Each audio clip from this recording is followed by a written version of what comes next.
Hey everybody, welcome back to another one. This time we're going to be talking about decolonization, looking specifically at that time period after World War II when large empires start to fall apart, and the places that were out there that were part of the empire overseas, in Africa, in Southeast Asia, in South Asia, Latin America, all suddenly sort of break off and have to figure out what they're going to do. So after World War II, these sorts of forces of nationalism that were developing in the 1920s and 30s become completely irresistible. All of these new nations are going to break off, they're going to separate themselves and try to create their own world, try to create their own nation states that aren't ruled by the British, the French, the United States, Japan, something like this. In particular, we're going to look at Asia and Africa, but this is a global phenomenon. So first, let's look at independence in Asia and how that sort of shaked out. You may know this guy. Um, this is Ho Chi Minh, but when he's young, right? You guys are probably a little more familiar with him when he's old if you've seen pictures. Then we'll look at the Arab sort of nation states in Palestine a little bit, although we kind of already talked about the creation of Israel and Palestine last time and looked at very early post-war stuff. And that's Nasser there, we'll get to him. And then we'll look at decolonization in Africa and how that had sort of a different evolution to it. That's Patrice Lumumba. We'll talk about him too if you haven't heard about him. Hold on for a second. So after the Empire of Japan collapsed, Europeans couldn't really stop all of these places in East and Southeast Asia from wanting independence anymore. There had been a large sort of European contingent in Southeast Asia, and that was replaced by Japan to an extent during World War II.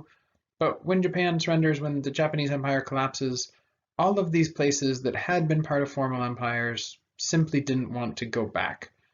You can't put the genie back in the bottle, as it were.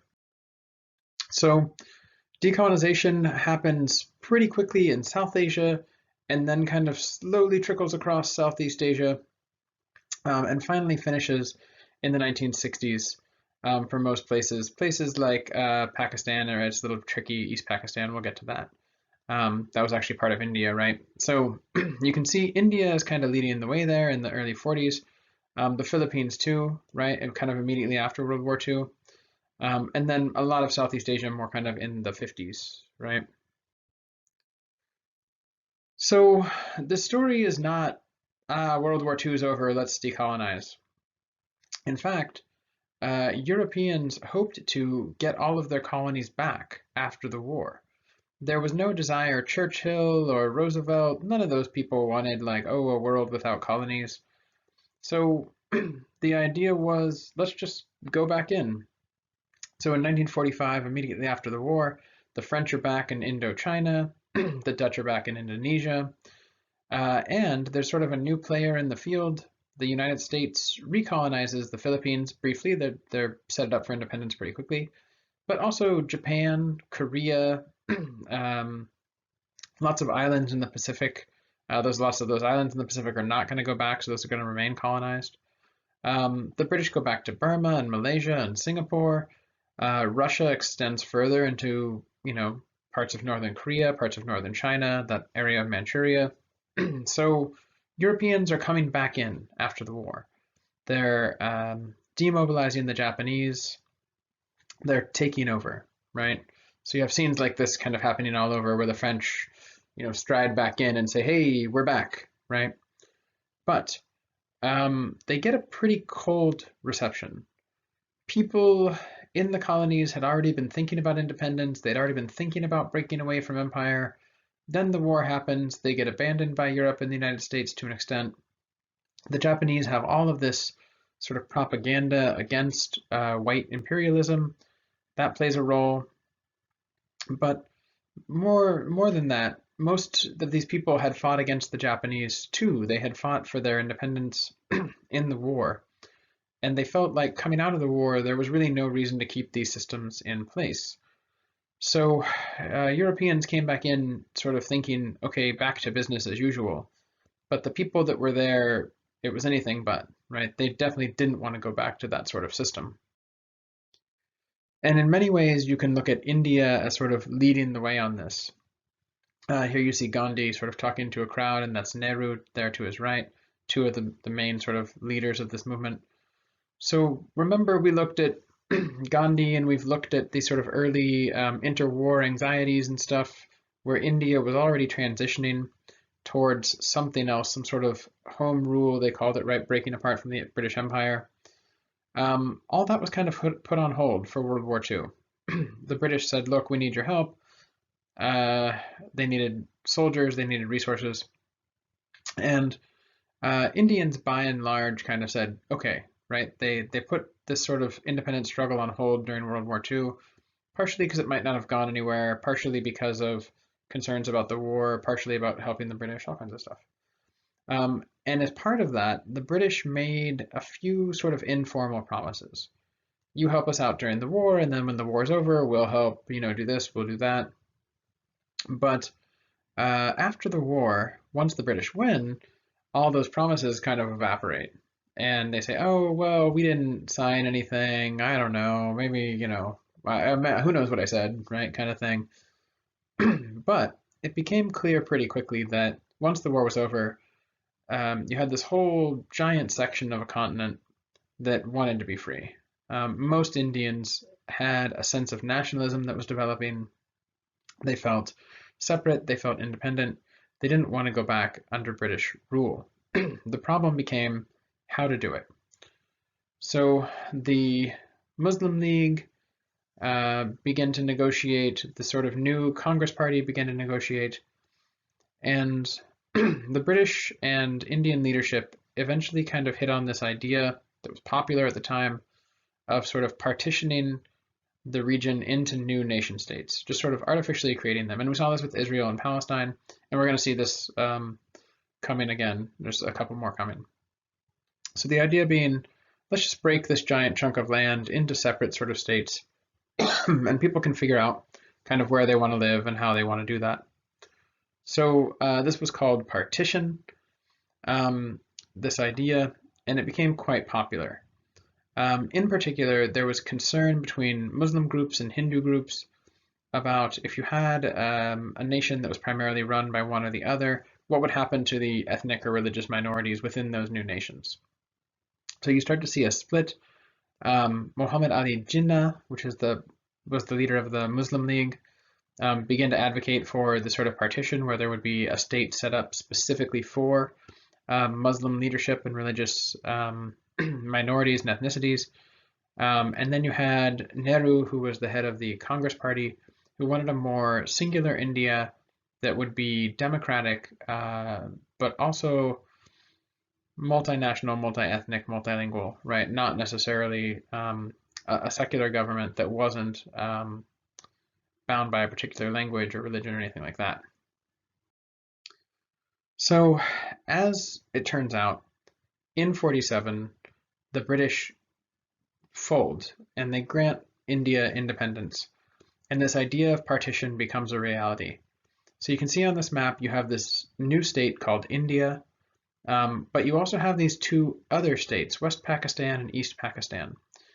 Theoretically, they were kind of bound together, and the Pakistan states were going to be Muslim-run or for Muslims, and India would remain a liberal democracy that could be multi-religious, multi-ethnic. The first leader, right, of this new India was actually, indeed, was going to be a Muslim. So this sounds good, kind of, but actually it was an incredibly violent process. Just like we saw previously in the Scramble for Africa, and we talked about how maps have power, these lines were just drawn on the map. Well, you tend to draw lines on maps based on counties or rivers or maybe mountain ranges, right? All kinds of natural geography, but to an extent also just on what's measurable. So these new states are formed, and it leads to some really big problems. What about all the Hindus that live in West Pakistan? Well, this is now going to be a state for the Muslims, so those people need to get out of there. What about all the Muslims that live in this new state called India, they might want to live in Pakistan instead, right? If that's supposed to be a state specifically for Muslims. So there's lots of back and forth and lots of division.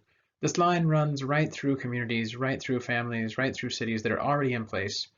So those get divided. This is often referred to as the vivisection of India. Vivisection is basically like dissecting something that's still alive. So the Indians, basically the British in the end just say, you guys figure it out, here's a map, here's what we came up with, but you guys have to actually implement it. So there's massive migrations, people trying to move from one area to the other. They don't want to get stuck in a state that doesn't sort of represent their interests. So all of these people are leaving their homes. That's chaotic, but they're also going to a new section of the country. They're going to a new state. They're going to need to find homes there as well. So there's this massive exchange. 500,000 people die. There's sort of rioting. There's chaos all over. Millions of people become refugees, and it gets really crazy, you know? So there's a library. Okay, well, which books are going to go to India? Which books are going to go to Pakistan, right? It's like dividing the whole society into these two new states. And when this happens, it's hard to sort of say where these states are going to go. India is in some ways a leader for decolonization. They're the first to get it done. It's really exciting, but it's sort of a problem. They're not going to be Soviet. They're not going to be liberal democratic in the sense of like the American idea that they would want. They sort of take this third path. They're going to do something else.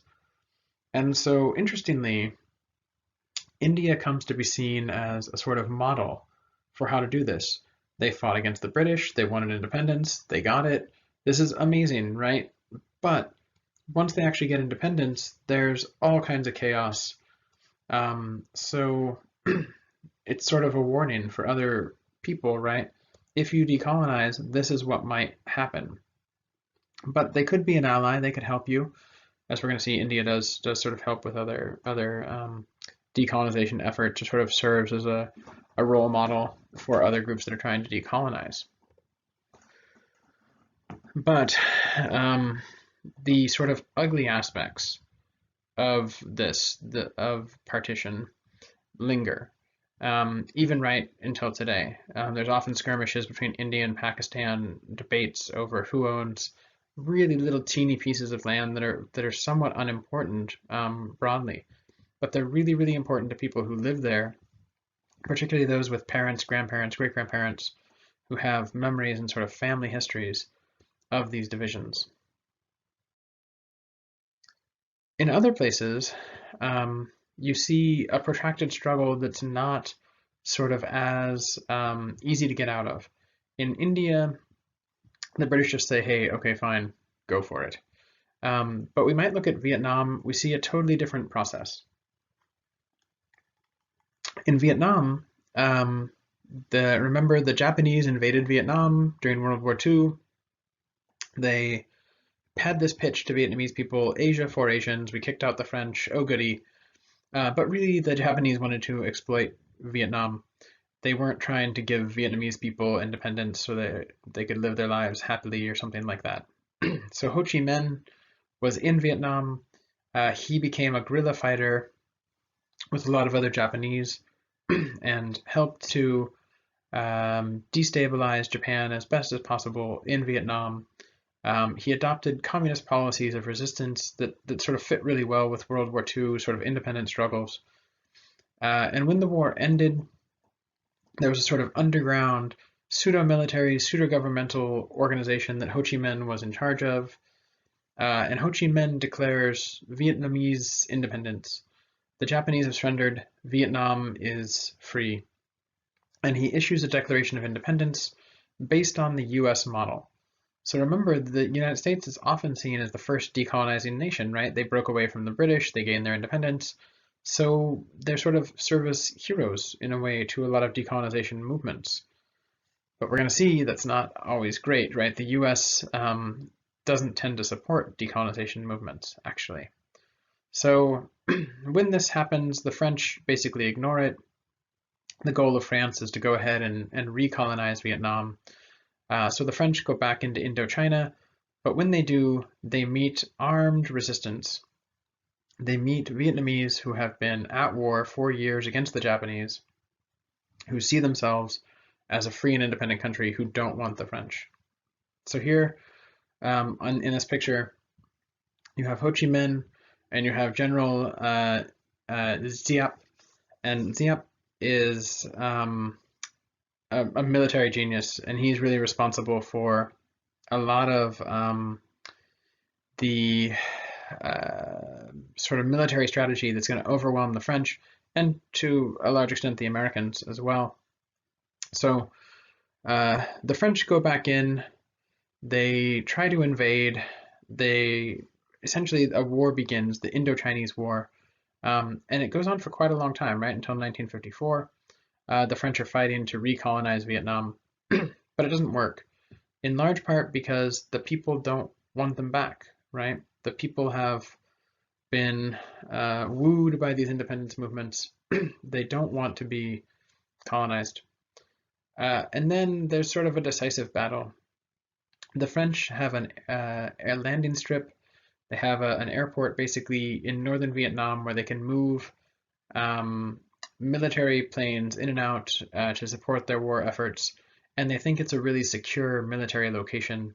The Vietnamese attack it, they overwhelm it in this like really complex battle strategy where they surrounded the airport. There's mountains around the airport with artillery pieces, and they take it over, and they just absolutely crush the French at this military site that was supposed to be like really heavily fortified and protected against this sort of thing. When they do, the French government is going to sue for peace. The war is over in 1955. Vietnam has won, but they don't win independence, as it were. Sure, they won the war, but like all wars, you actually end the war on paper, right? So there's this peace conference in Geneva. The Vietnamese had won, but they're not really given victory. Instead, something weird happens. Sections of Indochina break off. What today is Laos and Cambodia become independent nation states, ruled by kings that are kind of friendly to liberal democracies that are anti-communist. But Vietnam does not get independence, sort of. Instead, it's split into two pieces, North and South. So remember, this was a common sort of weird UN thing at the time. And then there were going to be elections held on whether the country should be unified, whether it should be communist, all these sorts of things. But the US doesn't want this to happen. By this time, the US had been heavily supporting the French. Remember, the US main concern was in Europe. They wanted European states to be able to rebuild so they wouldn't become communist or sort of get into the Soviet, empire. So the United States was supporting the French so that the French could win, so that they could exploit the resources of Vietnam, so they could develop a better resistance in Europe to Soviet aggression or to sort of becoming part of the Eastern Bloc. If this vote had gone down, pretty much everybody knew that Vietnam would reunify and they would become a sort of communist state under Ho Chi Minh, and the US just didn't want that to happen. So the US, even though we helped broker this peace treaty, we prevent it from actually taking place. We prevent the elections from actually happening. And over the next several years, sort of mess around in Vietnam to prevent full independence or Ho Chi Minh's government from taking over, which is what the people wanted, more or less. So in 1965, this is going to turn into full-scale war with the US sending troops and bombing and continuing to attack Vietnam in place of the French. From the Vietnamese perspective, this is all kind of one big cascading war. They wanted independence in 45, and they don't actually get it until the 1970s after the US leaves. From the American perspective, they think that China or maybe the Soviet Union is like orchestrating all this stuff, and it's part of this domino theory. They're thinking that the world is being taken over by communists, and that somehow by attacking the Vietnamese and keeping them from forming the government they want, we're going to stop communism from becoming a global power, which in retrospect was sort of just way off. So by 1975, North Vietnam wins the war. The United States lost. It was painful and horrible pretty much all the way around. Um, since this time, the United States hasn't really won wars, at least not in the same way that we did in World War II. World War II, the US is 100% the good guy, and we won, yes. But in the Vietnam War, it's really unclear that we're the good guy, and we didn't win. And it wasn't like a draw or anything. Like, we gave up and just kind of got out of there. So when, yeah, here is a very famous picture. These are people trying to get out of Saigon after the US basically just pulls out. There's all these people that had been loyal to the United States, or that were American workers. They mostly got taken out, but the people that were like Vietnamese who had been part of the sort of collaboration government from the perspective of the North with the Americans were trying to get out of Saigon because the Vietnamese were coming. Here they're trying to like get desperately into these helicopters so they can get flown out onto cruisers that are off the coast because the Vietnamese are coming. So a pretty terrific loss for Americans and for South Vietnam. Um, and by the time that the North wins, first of all, Ho Chi Minh is dead. So North Vietnam that wins is not even what Ho Chi Minh had, in mind. He wasn't still there. And now they'd been at war since 45. You had lots of folks in the North who were extremely bitter about the whole process. You had lots of people in the South who had been pro-North. You had lots of people in the South who had been fighting Ho Chi Minh, supporting the US, all kinds of stuff. So it's just a really tragic situation. And when the country does reunify, it's not smooth. They engage in all kinds of nasty, retaliatory behavior towards each other for quite a while. And in the end, millions of Vietnamese died as a result.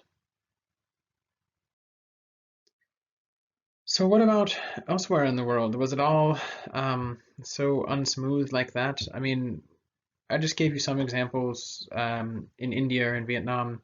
You could look at Indonesia, you could look at the Philippines, you could look at other places as well. I was trying to give you examples of each one in sort of specific areas. So instead, we might move and sort of look at the Middle East, right? Is what it used to be called. Sometimes people now call it Southwest Asia. It's a tricky area to try to get a handle on. Um, but in these areas, like Southwest Asia, they had a lot easier time getting independence, but it wasn't total independence. It wasn't all smooth. So remember, we looked at this before. There was that mandate system, and by 1945, the mandate system is over. So some places like Egypt and Saudi Arabia had already gained independence, but in the kind of immediate post-war years, you get a whole slew of new nations: Lebanon, Israel, Palestine, Jordan, Syria, right? They're all kind of just coming through. Even the Sudan, right, by 56. So um, they gain independence relatively easy. There's not like a war over these things. The exception being Israel-Palestine. That's kind of a tricky thing. But most of these places got independence fairly easily, right? Syria just became a country. Jordan just became a country because the mandate system had ended. But that doesn't mean that they were all suddenly united or it was an easy thing. Remember, we looked at this before. This is a picture of some of the different leaders in the region. So this idea that there would be like pan-Arab nationalism, or that Arabs were all the same, or that people in the Middle East, there was like one group of people, it's complete nonsense. All you have to do is look at this picture to see the sort of racial and ethnic diversity.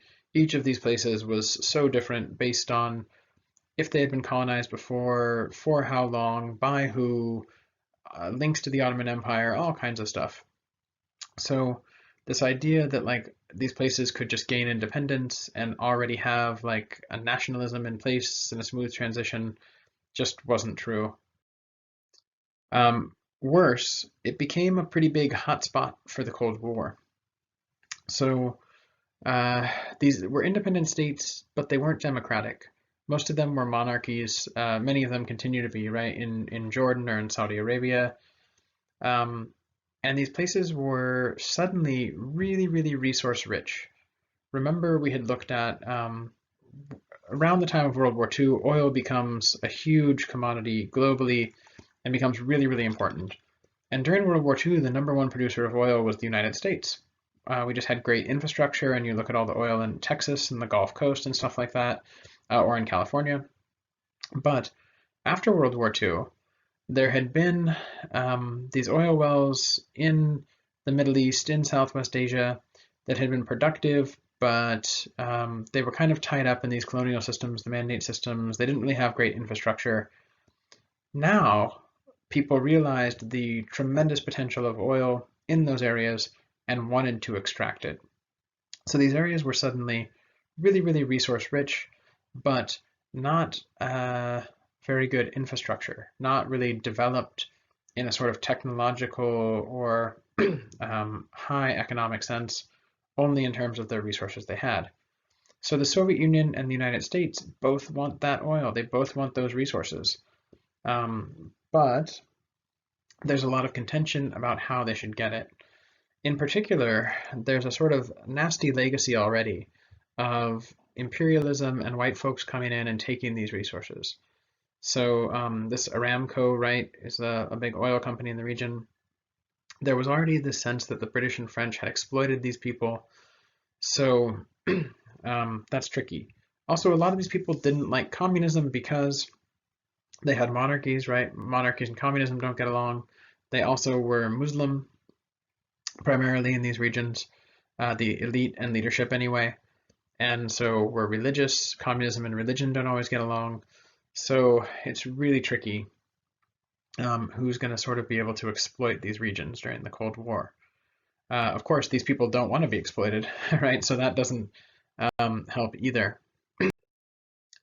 So you can look at some of these places and try to figure out sort of what happened. Some of them have sort of similar stories, some not so much. So in Iran, you might look at this attempt to kind of nationalize and how it didn't work as one example of what could go on in the sort of world. Now, Iranians are not Arab. They're often sort of included in this like vaguely Middle Eastern, Southwest Asian sort of region. But remember, Iranians are Persian sort of racially and ethnically. They don't speak an Arab language, right? They speak a different language, etc. They also practice a version of Islam that's not as common in the Arab world. Anywho, so Iran had not been colonized for most of the time before World War II. They were sort of an independent kingdom, and during World War II, the British kind of made some moves there, but in the end, they assured Iranians that if they helped the Allies, they would remain free after the war. They wouldn't be colonized. So great. So Iran sort of helps the Allies, right? And after the war, they are moving towards becoming a liberal democratic country. They have an election in 1951, and Mohammad Moghadesh is elected the prime minister. Here he is. He's got that nice suit on. He's got his hand up, right? That's that guy. So this is a full and fair democratic election. He is a mainstream candidate. He wants a more liberal and open society. He wants a modern Iran. And just like all countries starting out, he realizes they need money to make all these things work. And so he starts looking at why Iran has all these resources, particularly oil. Why aren't they very rich? And what he comes to find out is the Anglo-Iranian Oil Company, which is the main oil company in Iran that's run by the British, is cheating, essentially. They're selling themselves oil cheaper than they should be. They're sort of cooking the books a little bit so that they don't have to pay the government as many taxes. And they're not sort of, they're basically taking the oil at a cheaper price without paying the government as much. So when Mossadegh understands this, he nationalizes the oil industry. And remember, we've seen this before. We saw this in Mexico with Cardenas. But in this case, the war is not on, and the United States is sort of newly empowered to do something about it. In the case of Mexico, the British and the United States couldn't do much. In this case, though, the British and the United States get together and they come up with a plan. So secret agents, I know, right? Um, like the sort of new CIA and sort of secret air service, like think like James Bond, right? In the case of Britain, um, orchestrate a coup that removes Mossadegh from power. They get him kicked out. And when they do, the US installs someone who they think is going to be very friendly to the United States, this guy, the Shah of Iran. So there was a sort of old monarchy still in place in Iran. They weren't in political power. But after this, after the US and Britain topple the Iranian government, they get this guy back in power. There he is. Man, his son looks really unhappy, huh? Even though he has his gold throne and all. So the idea being the Shah of Iran here was very pro-US and would continue to sell oil cheaply to the United States as long as he was the one that benefited from those deals. So we're going to see in the future that doesn't work out. Keep that in mind for when we get back to Iran. So in the case of a place like Egypt, for example, we might see a different story. Egypt is an Arab state. They use an Arab language. They practice the form of Islam more commonly associated with the Arab world, etc. But unlike some of the new states, Egypt had independence before World War II. They're sort of an outlier there. But after World War II, they take a specific trajectory that's similar to other Arab states. So for example, in 1952, this guy Nasser comes to power. Here he is in front of the mic. He had been a military leader, and he had a really interesting idea.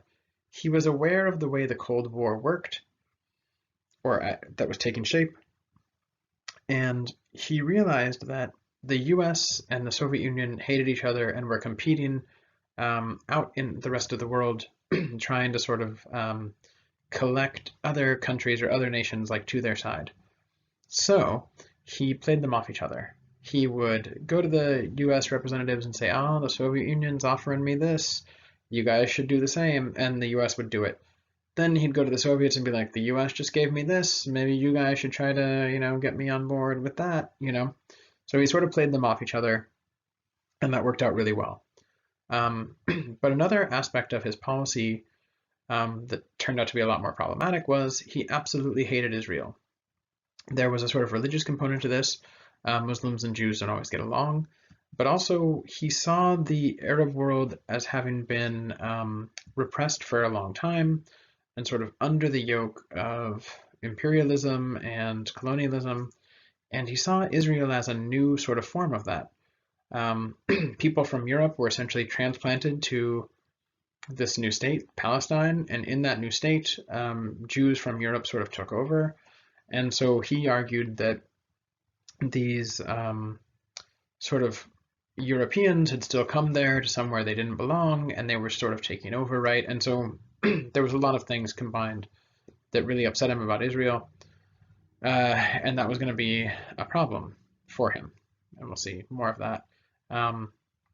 But after he'd been in power for a couple of years, just like in Iran, just like in the rest of these newly decolonizing states, he really pushed his nation towards modernizing the economy through industrialization.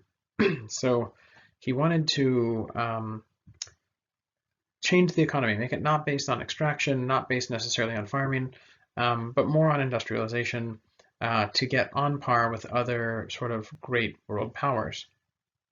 Part of this took the form of nationalizing the Suez Canal. So Egypt, right, is right there on top of North Africa in the sort of northeast corner. And there's just this little teeny canal between the Mediterranean and the Red Sea that tons and tons of shipping goes through. A giant chunk of the world shipping goes through there. It's how you get from the Indian Ocean to the Mediterranean a lot more quickly. and it runs through Egypt. So his idea was, well, we should just charge people basically, right? Instead of these European companies making a lot of money off of this canal, we should be able to sort of tax people for coming through it. When this happened, the British and the French and the Israelis got together to try to retake the canal. So here they are as part of this war to sort of take the canal. But strangely, in a sort of weird moment, both the Soviet Union and the United States objected to this. They didn't think that Europeans getting together and attacking Egypt was a good idea over this canal, and they hoped to both engage in sort of more diplomatic solutions as sort of part of this Cold War issue. So strangely, the Soviet Union and the US got together on this issue against other Europeans who were primarily sided with the US. So sort of strange things going on. In the 60s, you start to see a lot more sort of socialism and modernization in Egypt coming from other sources. But we'll kind of get to that in the future again when we look at the results of some of these decolonization efforts. So what were things like in Africa, right? So remember, Africa is not a country, right? It's a giant continent. We talked about that a long time ago. But broadly speaking, they do have a sort of similar colonial history, and so we can look at the sort of similar colonial legacy. In general, you can think of decolonization in Africa happening more slowly than it did either in the sort of Southeast Asian world or in the Southwest Asian world. And there was more sort of long-term violent clashes between Europeans that were in Africa and Africans themselves. So this kind of dates back in a sense to the scramble for Africa. So remember, we've seen this before. In 1880, Africa was filled with a lot of independent kingdoms, some European colonialization, but not a tremendous amount. But then there's a conference in Berlin where the European powers get together and just divide the continent. So by 1913, Africa has been pretty much divided between the French and the British. But, you know, Spain gets some, Germany gets some, the Dutch get a big chunk in the middle, stuff like that. But remember, those were just carved up on a map. They do not represent any sort of reality on the ground. People were split into different communities in a really kind of arbitrary way. But once you make those splits over time, if the reality, the map sort of shapes the reality, right? So you have people that are developing into these different sort of mentalities, right? Slowly over time, they're becoming Nigerian, they're becoming South African, they're becoming Sudanese, stuff like this, right? So these African colonies were just put there by diplomatic decree, right? They were very artificial, yeah. So also, the way they were enforced was extremely brutal. And we didn't go into this a lot at the time, but when we talked about it last. But the way these were enforced was just through the barrel of a gun, essentially. So German and Dutch colonization in Africa was extremely horrific. When you see pictures of people missing hands and feet and stuff, often that was the Dutch, but Germans as well. And then the British and French were sometimes more nuanced, but typically also stayed in power and enforced their policies through brute force. So a sort of long history of really aggressive and violent colonial policy on behalf of the Europeans. Interestingly, the United States was not a very big player in African colonization. And is sort of going to miss out on this before World War II. After World War II, the US, remember, wants Europe to get strong and stay strong, so they're going to sort of support European endeavors, and then they're going to be wary of African independence because they don't want Africans to become, to sort of side with the Soviet Union. So they're worried about how a newly independent African state whether they're going to be a liberal democracy or whether they're going to be a communist sort of setup, or what's going to go on. So, all right, so decolonization is really going to explode in Africa in the 1960s. Sometimes this is called the Year of Africa in 1960.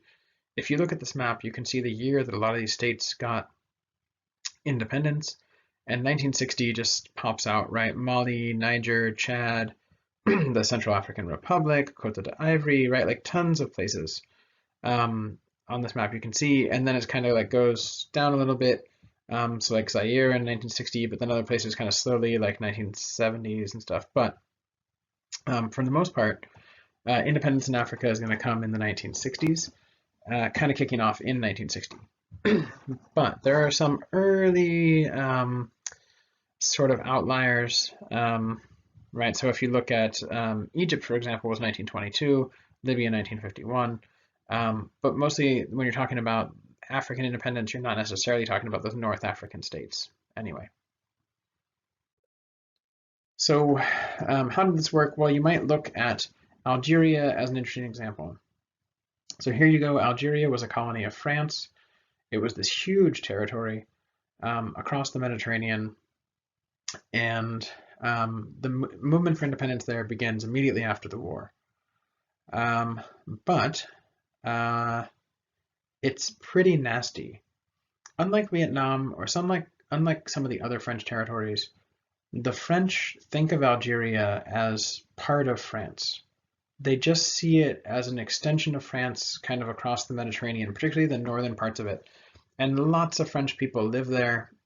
And there's a ton of white French folks that live in North Africa on that coast with the Mediterranean. And they think of it as their home, and they have for a long time, multiple generations. So as these independent movements start in Algeria, they typically were peaceful protests, but in one case in 45, the French police and military fire on a group of peaceful protesters.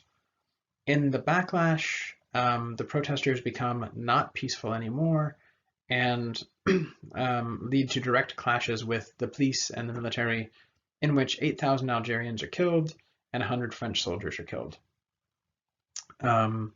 This sort of rage simmers below the surface, and you can see a sort of connection here to Vietnam. So remember, the French go back into Vietnam and try to take it over and immediately get bogged down in a war there until 1954. In 1954, the French say, that's enough, take it. And they basically just like hand it off. Remember, Laos and Cambodia get independence, and the Vietnamese state gets split. So in 1954, when the French lose the war, independence groups in Algeria say, aha, look at that. The Vietnamese fought the French for a decade and they got independence. We can do it too. So the Front de Liberation Nationale declares war on France. So this is people who are hoping to get a free Algerian state. But you'll notice they use French, right, as their in their name, right? These are people that were raised to speak French, that have a French culture. Many of them would be considered white if they had been born in France, but because they're born in Algeria, people think of them as African. It's a real mess. At the same time, the French were really embarrassed by the defeat in Vietnam, and the French military, the French people are already feeling bad about that. They desperately want to hold on to Algeria. They don't want to let it go. So the French response to independence movements in Algeria becomes incredibly nasty. For many French, they sort of see it almost like they're defending their homeland against these new sort of like upstarts. They've already been embarrassed in Vietnam. So the French send tons of troops. By 1958, there's 500,000 French soldiers in Algeria, and the fighting is really ugly. Algeria, by the way, is a big place. Here it is overlaid on a map of the US. So this is not some sort of like far-flung colony island somewhere. This is a huge expanse of territory that the French hope to keep. So here you are, here's some of the Algerian protests. people looking for independence. And here are some of the resistance fighters. Are these people French? Are they Algerian? Who are they fighting for? It's really tricky. You can't tell from a photo, right? So it's a really crazy situation. Over the next several years, they fight it out, but by 1962, the French, it's clear they just can't win, right? The people don't want French rule anymore, and in 1962, Algeria becomes independent. But it only does so through a long, protracted war. Other places have a totally different trajectory. Ghana, for example, is an example of example twice there, yeah. Anyway, Ghana is another example of a place where there is this independence movement, a breakaway in this case from the British, but without a protracted war, without that sort of suffering. So in 1947, Europe doesn't really know what to do with this old area that's called the Gold Coast, right? And we saw this with slavery, right? The Portuguese going to these areas originally looking for gold and stuff like that. This area is going to result in a lot of new countries after 1960, but it's really just kind of a mess, and Europeans don't know what to do. You know, there's trouble in the UN about it. Meanwhile, people in these places are carving out sort of new nationalities based on language and based on history for themselves, and sort of starting to have independence movements. So one of those sort of leaders is Nkrumah, who is going to be the sort of leader for Ghanaian independence. There he is right in the center in front of the microphone. So by 1960, remember this year of Africa, Nkrumah is going to come to power through a sort of inclusive, constitutional, democratic system that he hopes to put in place, and he's elected president of this new nation, Ghana. He is really inspired by a lot of people we've kind of seen, or you might know, Marcus Garvey, Martin Luther King Jr., W.E.B. Du Bois, and these are all sort of Pan-African thinkers, many of them African-American, but also Caribbean. And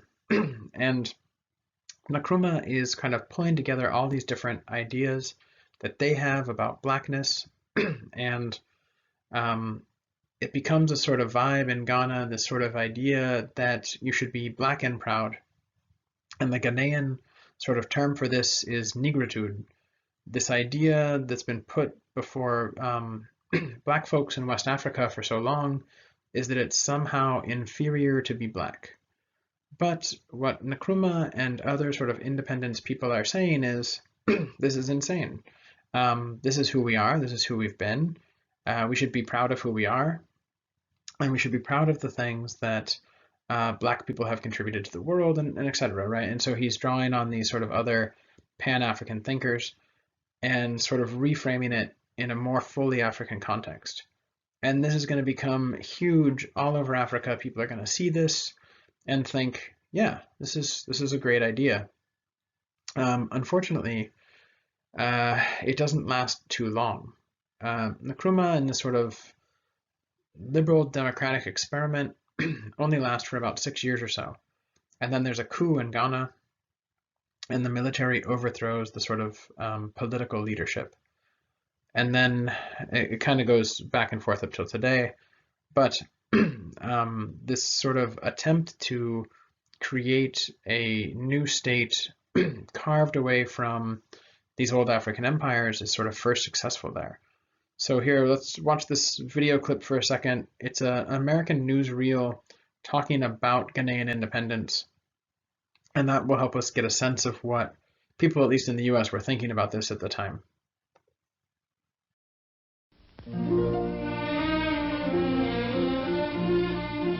Citizens of the new state of Ghana gather for the celebration marking their Day of Freedom from colonialism. What was once the Gold Coast, a British colony, now becomes an independent Commonwealth. Vice President and Mrs. Nixon represent the United States at the three-day festivities. Native dances and games mark an event of historic importance since Ghana becomes the first Negro colony in Africa to gain its freedom. Premier Kwame Nkrumah chats with Representative Adam Clayton Powell of the U.S. as Ghana's new army passes in review before the American-educated Premier and Deputy Secretary Ralph Bunche of the United Nations. Another feature of the occasion is a beauty contest in which the fairest of the land compete. And here is Miss Ghana herself, first queen of a brand new republic.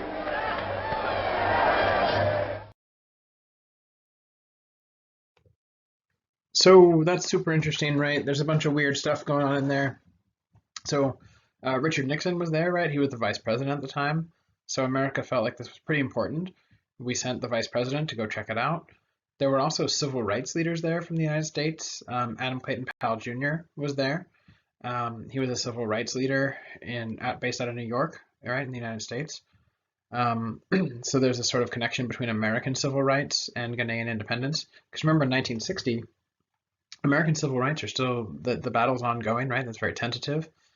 But there was other weird stuff. So to celebrate, they have a beauty contest, right? Where the person who's narrating this film clip says that the person who won the beauty contest was the fairest of them all, which is a really interesting sort of term to pick when you're talking about black folks and when you're talking about this black country who's suddenly independent. And then he says, you know, oh, a new queen for this African republic. So they're sort of tying together this sort of idea of like African people being run by like, you know, queens and kings and stuff, like this sort of narrative, even though they're actually gaining a new liberal democratic system. So the US is in some ways taking it very serious. In this news media, though, they're depicting it in a very strange way. So it's a sort of mixed bag, right? Another place we might look at that played a huge sort of oversized role in decolonization was the Congo. So Congo is in the middle of sort of Central Africa. It's a huge state, and it was run by a relatively small European country, Belgium. But remember I told you Belgium has this history of like extremely repressive rule in order to keep Africans in line and keep them mining diamonds and all kinds of stuff like this. There was just brutal colonial rule there where they regularly cut people's hands and feet off for not performing well enough, and just all this stuff is absolutely horrible. It's easy to Google pictures of. I don't think I put any in here for you just because I didn't want to. Anyway, by the 1950s, the Belgian Congo was just a tremendous source of wealth for this small state in Europe. And there was something new that they discovered there that was even more valuable than all the other resources that were coming out of there, which was uranium. Because remember, now we can make atomic weapons. The Soviets can make atomic weapons. In order to make an atomic bomb, you need uranium. It's relatively rare, but there was a lot of it there in the Congo. So there was a movement for independence that began in the Congo, the movement National Congolese, which formed as these sorts of organizations did all over the world during this time, looking for independence for Congo. One of the founding members was Patrice Lumumba. Oh yeah, okay. Here's Congo overlaid on a map to sort of show you the size of this place, right? It's quite large. So again, it's not like a small colony. This is a giant chunk of the continent. Okay, so here's Patrice Lumumba. So Patrice Lumumba was an active member of this organization trying to get independence for Congo. So he was arrested. Europeans still had control of these areas. They didn't want a nationalistic movement. The reason his wrists are bandaged is because he had been in chains, right, that had ripped up his arms a little bit. So he was a political prisoner, but he was a very charismatic speaker. He was really attractive, really well-spoken, and sort of like reached out to his fellow compatriots so well. He was just seen as an amazing threat by people in Belgium and in the United States, as we're going to see in a second. So when he gets out of prison, he is kind of moved up the chain even more in this organization and becomes the new prime minister when Congo gains their independence in 1960. And he launches this sort of whole suite of liberal democratic reforms to try to empower people in Congo to have better lives, get more education, to make sure money is going to Africans rather than being exploited and taken out back to Europe. So the Dutch and the Belgians and the United States organized to get him killed. So this is super threatening. It's this large chunk of Africa that provides a ton of resources for Europe, and seemingly they were about to become independent and maybe even had a little sort of anti-European vibe to them. They had uranium, right, which was used for making atomic bombs, and the United States and Europeans just didn't want that. So they killed him. And the story of his death is actually incredibly grisly. It's quite horrible. They don't really know what to do with his body after they kill him, so they tried to hide it, but that didn't really work. So then they like dig him back up. It's awful. And there is one speech in particular that he gave that really set the tone for all this. Actually, the U.S. had tried to have him assassinated on his own. They'd like poisoned his toothpaste and all this sort of stuff. But when that didn't work, they arranged for a sort of rival group to pick him up and get him killed. But a lot of it was based on this one speech that he gave where he sort of said what he wanted to do with the future of Congo. So I'm going to show you a clip from a film, a French movie, about Patrice Lumumba that shows this speech as it was recorded on that day, sort of showing him on the day of handover, when Congo became an independent state, he was going to be the new prime minister, and he gives this speech about what the future of Congo is going to be like. And that's when leaders in the US and in France and in the Netherlands and in Belgium were like, this guy's got to go. So let's see that speech. There he is. Okay, again, yeah. L'indépendance du Congo constitue l'aboutissement de l'œuvre conçue par le génie du roi Léopold II, entreprise par lui avec un courage tenace et continuée avec persévérance par la Belgique. Lorsque Léopold II a entrepris la grande œuvre qui trouve aujourd'hui son couronnement, il ne s'est pas présenté à vous en conquérant, mais en civilisateur. C'est à vous, messieurs, qu'il appartient maintenant de démontrer que nous avons eu raison de vous faire confiance. Ne compromettez pas l'avenir par des réformes hâtives et ne remplacez pas les organismes que vous remet la Belgique tant que vous n'êtes pas certain de pouvoir faire mieux. Messieurs, le monde entier a les yeux fixés sur vous. Que Dieu protège le Congo.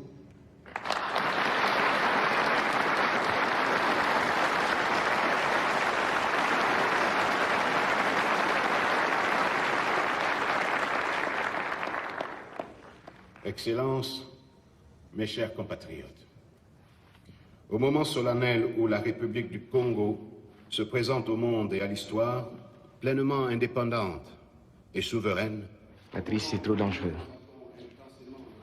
Tu as corrigé ce que tu as voulu. Est-ce que tu sais vraiment ce que tu fais? Tu veux vraiment les prendre à contre-pied? Tu l'as entendu. Tu veux laisser ça sans réponse? Que vont retenir nos enfants de cette histoire? C'est Kassa qui répond. Eh bien, écoute-le. Écoute comment il répond. Sire,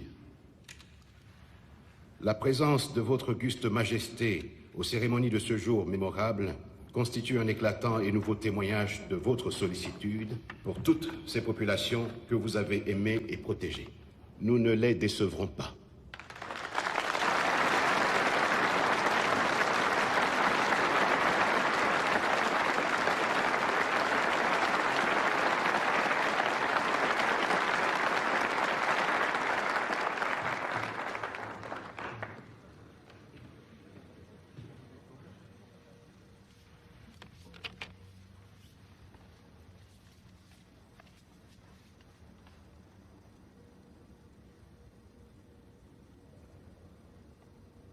Congolais, Congolaises, combattants de l'indépendance aujourd'hui victorieux. L'indépendance du Congo, si elle est proclamée aujourd'hui dans l'entente avec la Belgique, pays ami, avec qui nous traitons d'égal à égal, nul Congolais digne de ce nom ne pourra jamais oublier que c'est par la lutte qu'elle a été conquise.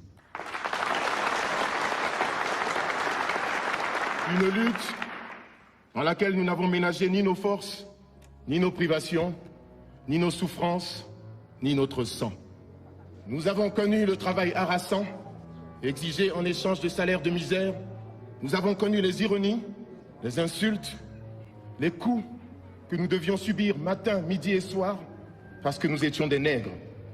Qui oubliera les fusillades où périrent tant de nos frères, les cachots où furent brutalement jetés ceux qui avaient échappé aux balles des soldats dont les colonialistes avaient fait l'outil de leur domination. Tout cela, mes frères, nous en avons profondément souffert et nos blessures sont trop fraîches et trop douloureuses encore pour que nous puissions les chasser de notre mémoire. Tout cela, mes frères, nous vous le disons tout haut, tout cela est désormais fini. La République du Congo a été proclamée et notre pays est maintenant entre les mains de ses propres enfants. Nous allons établir ensemble la justice sociale et assurer que les terres de notre patrie profitent véritablement à ses enfants. Voilà, sire, Excellences, Mesdames, Messieurs, mes chers compatriotes, mes frères de lutte, mes frères de race, voilà ce que j'ai voulu vous dire. Vive l'indépendance de l'unité africaine, vive le Congo indépendant et souverain.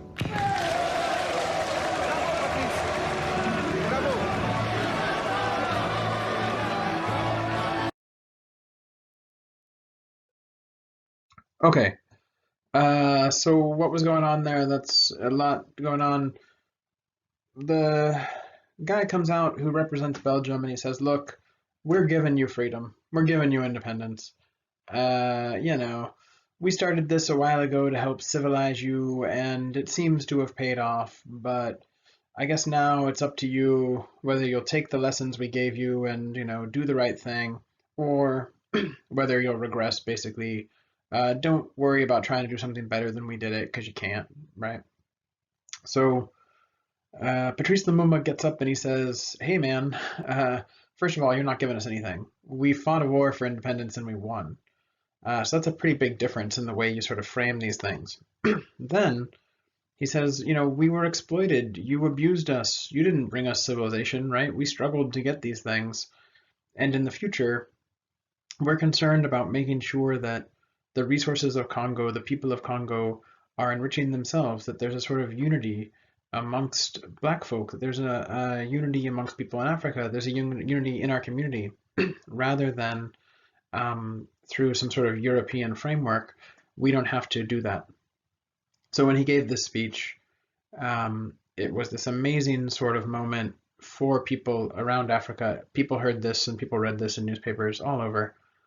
But it was also an amazingly scary moment for Europeans that still had African colonies or hoped to continue to exploit Africa, because what he was saying was, we don't want to be exploited anymore. So the easiest thing for Europeans to do, of course, was to simply kill him, which they did, right? And not just Patrice Lumumba, this was a common story all over Africa. Independence leaders were often just assassinated with the help of the United States and Europeans, or directly by them. So kind of a pretty horrible part of the Cold War in terms of what we were trying to accomplish in terms of continuing to oppress Africans, right? All right, I read through all those. Okay. So another area we might look at that evolved a really different kind of thing, just its own thing, was South Africa, and we might look at that through the lens of apartheid. So after World War II, South Africa also becomes independent of the sort of British Commonwealth world. But by this point, there was this sort of mix of Dutch and British settlers that had an enormous amount of political and economic power in South Africa. So the independence movement in South Africa is run by them. And in 1948, this Afrikaner National Party comes to power.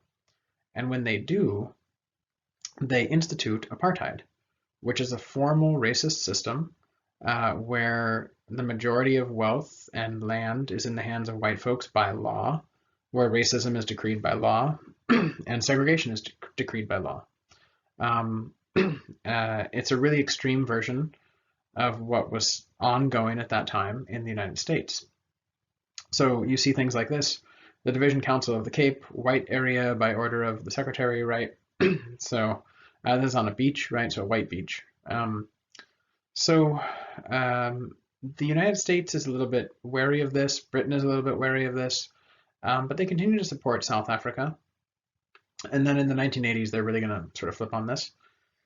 But they're still sort of considered as like, well, yeah, the South Africans are doing kind of nasty things, but it's not really stuff we don't do anyway. And, you know, okay, it seems for now, as long as they're pro-America, pro-Europe, that's okay, right? But it's not okay for people who live there. The majority of the people in South Africa were black. So the system of apartheid, of legal racism was quite hurtful to them. So of course you get resistance.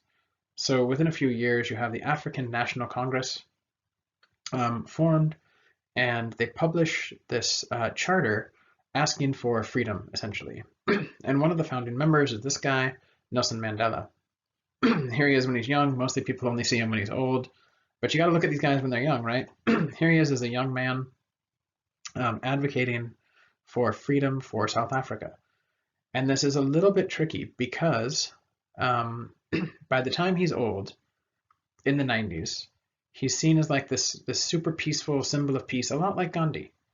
But in the 50s, the African National Congress was definitely deemed a terrorist organization by the standards of South Africa, and they engaged in terrorist activities like blowing up cars and shooting some white nationalist leaders and stuff like this. So this organization was repressed. African independence movements were repressed in South Africa, and famously came into direct violent conflict. So in March 1960, for example, white police fired on a group of black protesters, killing 69 people and wounding almost 200. So these sorts of things start to, from that time, become kind of daily experiences.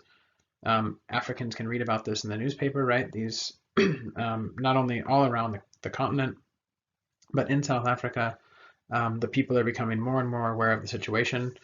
They're also being sort of corralled and ghettoized by the white majority.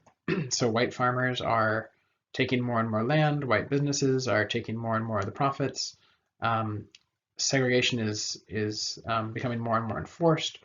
And so black folks are pushed into essentially shantytown type communities. But this breeds this horrible resentment. When this starts to happen in the 60s, particularly after 1960, that sort of year of Africa, right? The British say, hey, you know, we don't mind if you're racist. We don't mind if you're sort of openly engaging in some of those things, but you have to at least do it in a way where the rest of the world can't look at you and like judge you too harshly, which I know is kind of crazy. But anyway, so in 1961, South Africa says, no, thank you. And they just leave the British Commonwealth, right? They're going to be separate from Britain in that way. The United States is still going to support them, though, don't worry. And the South African government begins to round up African National Congress leaders and independent leaders. And some of them they just kill. But the problem is if you kill them, they kind of become martyrs. So they try to just arrest them. So many of them are thrown in jail beginning in the early 1960s, 1963. And then they're not let out of jail until 1990. So a lot of them spend, you know, almost 30 years in prison. When they come out, they're going to be the leaders of the sort of new South African government. Nelson Mandela, right, is the main example of that. So this is a really interesting case where South Africa does decolonize. It gains independence. But the people who led that were a small minority of white folks who immediately turned around and put an extremely race-based policy generated from colonialism and imperialism into place, right? So the end of World War II, as we saw in Africa, as we saw in Southwest Asia, as we saw in East Asia, Southeast Asia,